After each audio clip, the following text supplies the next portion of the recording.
ଆସ ଏହି ପ୍ରଶ୍ନ ଗୁଡ଼ିକର ଉତ୍ତର ଆଲୋଚନା କରିବା। ଅଲିମ୍ପିକ କ୍ରୀଡ଼ା କେତେ ବର୍ଷରେ ଥରେ ହୁଏ?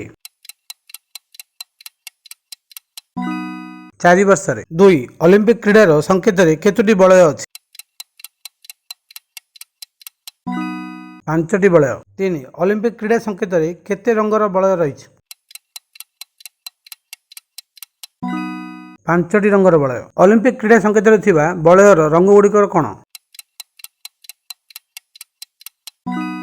ନୀଳ, କଳା, ନାଲି, ହଳଦିଆ, ସବୁଜ। ଅଲିମ୍ପିକ ସଂକେତର ଉପର ଧାଡ଼ିରେ କେତୋଟି ବଳୟ ଅଛି?